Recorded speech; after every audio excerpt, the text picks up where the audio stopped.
Chapter 11. Once inside, in her flat, or rather, in the flat that was not hers, Coraline was pleased to see that it had not transformed into the empty drawing that the rest of the house seemed to have become. It had depth and shadows, and someone who stood in the shadows, waiting for Coraline to return. "So you're back," said the other mother. She did not sound pleased. "And you brought your vermin with you." "No," said Coraline. "I brought a friend." She could feel the cat stiffening under her hands, as if it were anxious to be away. Coraline wanted to hold on to it like a teddy bear for reassurance, but she knew that cats hate to be squeezed, and she suspected that frightened cats were liable to bite and scratch if provoked in any way, even if they were on your side. "You know I love you," said the other mother, flatly. "You have a very funny way of showing it," said Coraline. She walked down the hallway, then turned into the drawing room, steady, step by steady step, pretending that she could not feel the other mother's blank black eyes on her back. Her grandmother's formal furniture was still there, and the painting on the wall of the strange fruit. But now, the fruit in the painting had been eaten, and all that remained was the bowl, and the browning core of an apple, several plum and peach stones, and the stem of what had formerly been a bunch of grapes. The lion-pawed table raked the carpet with its clawed wooden feet, as if it were impatient for something. At the end of the room, in the corner, stood the wooden door, which had once, in another place, opened onto a plain brick wall. Coraline tried not to stare at it. The window showed nothing but mist. This was it, Coraline knew, the moment of truth, the unravelling time. The other mother had followed her in. Now she stood in the centre of the room, between Coraline and the mantelpiece, and looked down at Coraline with black button eyes. It was funny, Coraline thought. The other mother did not look anything at all like her own mother. She wondered how she had ever been deceived into imagining a resemblance. The other mother was huge. Her head almost brushed the ceiling of the room, and very pale, the colour of a spider's belly. Her hair writhed and twined about her head, and her teeth were sharp as knives. "Well," said the other mother sharply. "Where are they?" Coraline leaned against an armchair, adjusted the cat with her left hand, put her right hand into her pocket, and pulled out the 3 glass marbles. They were a frosted grey, and they clinked together in the palm of her hand. The other mother reached her white fingers out for them, but Coraline slipped them back into her pocket. She knew it was true then. The other mother had no intention of letting her go, or keeping her word. It had been an entertainment and nothing more. "Hold on," she said. "We aren't finished yet, are we?" The other mother looked daggers, but she smiled sweetly. "No," she said, "I suppose not. After all, you still need to find your parents, don't you?" "Yes," said Coraline. I must not look on the mantelpiece, she thought. I must not even think about it. "Well," said the other mother, "produce them. Would you like to look in the cellar again? I have some other interesting things hidden down there, you know." "No," said Coraline. "I know where my parents are." The cat was heavy in her arms. She moved it forward, unhooking its claws from her shoulder as she did so. "Where?" "Stands to reason," said Coraline. "I've looked everywhere you'd hide them. They aren't in the house." The other mother stood very still, giving nothing away, lips tightly closed. She might have been a wax statue. Even her hair had stopped moving. "So," Coraline continued, both hands wrapped firmly around the black cat, "I know where they have to be. You've hidden them in the passageway between the houses, haven't you? They're behind that door." She nodded her head towards the door in the corner. The other mother remained statue still, but a hint of a smile crept back onto her face. "Oh, they are they?" "Why don't you open it?" said Coraline. "They'll be there all right." It was her only way home, she knew, but it all depended on the other mother needing to gloat, needing not only to win, but to show that she had won. The other mother reached her hand slowly into her apron pocket and produced the black iron key. The cat stirred uncomfortably in Coraline's arms, as if it wanted to get down. Just stay there for a few moments longer, she thought at it, wondering if it could hear her. "I'll get us both home. I said I would. I promise." She felt the cat relax ever so slightly in her arms. The other mother walked over to the door, and pushed the key into the lock. She turned the key. Coraline heard the mechanism clunk heavily. She was already starting, as quietly as she could, step by step, to back away towards the mantelpiece. The other mother pushed down on the door handle and pulled open the door, revealing a corridor behind it, dark and empty. "There!" she said, waving her hands at the corridor. The expression of delight on her face was a very bad thing to see. "You're wrong!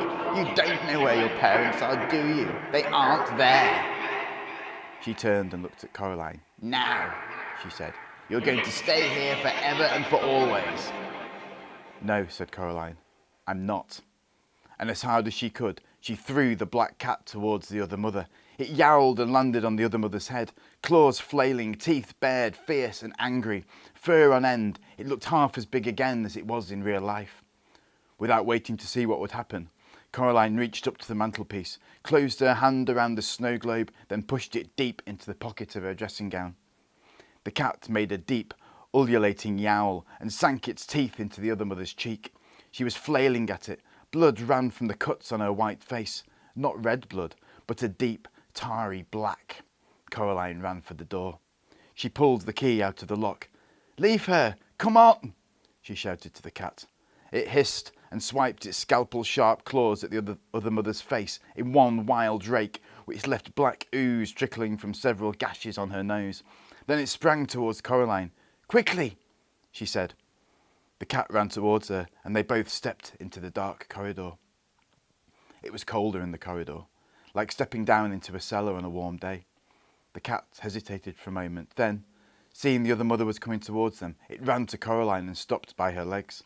Coraline began to pull the door closed. It was heavier than she imagined a door could be, and pulling it closed was like trying to close a door against a high wind.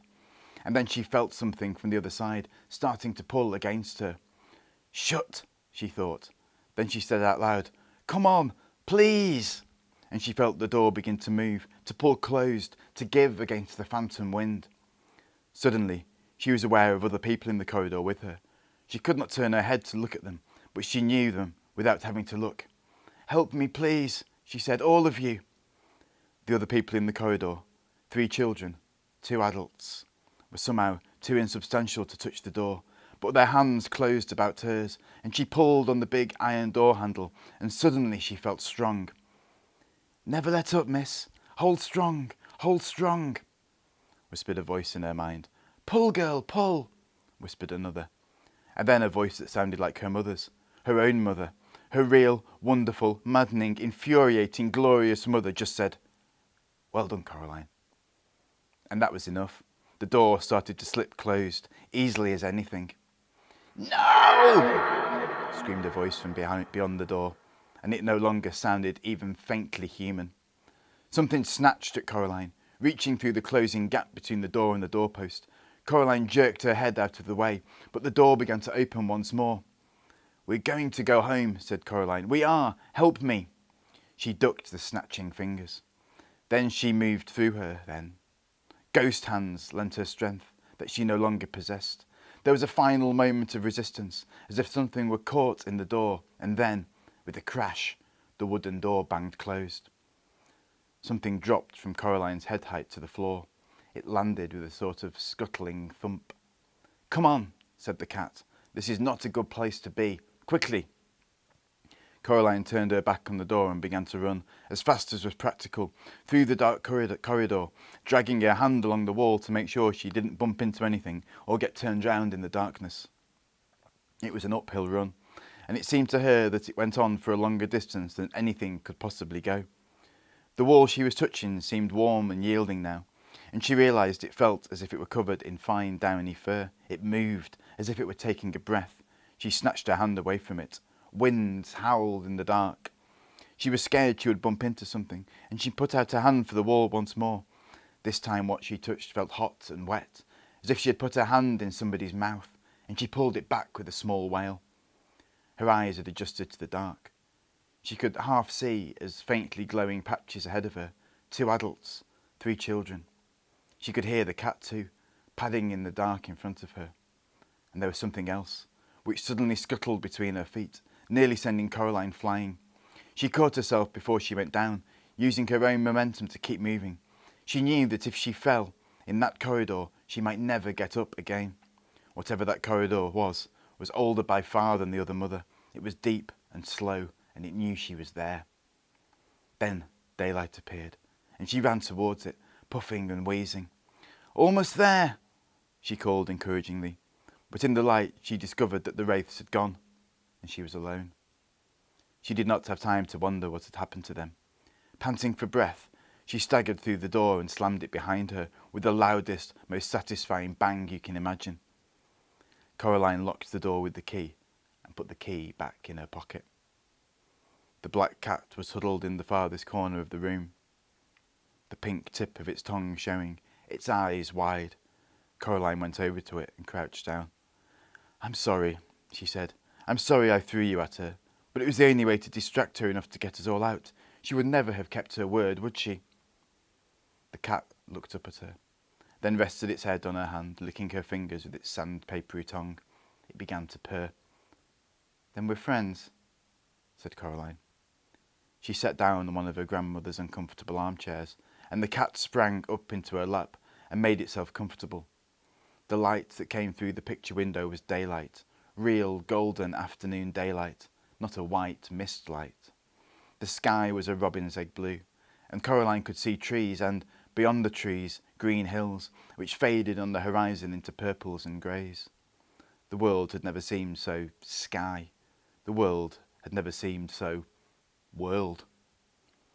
Coraline stared at the leaves on the trees, and at the patterns of light and shadow in the cracked bark of the trunk of the beech tree outside the window.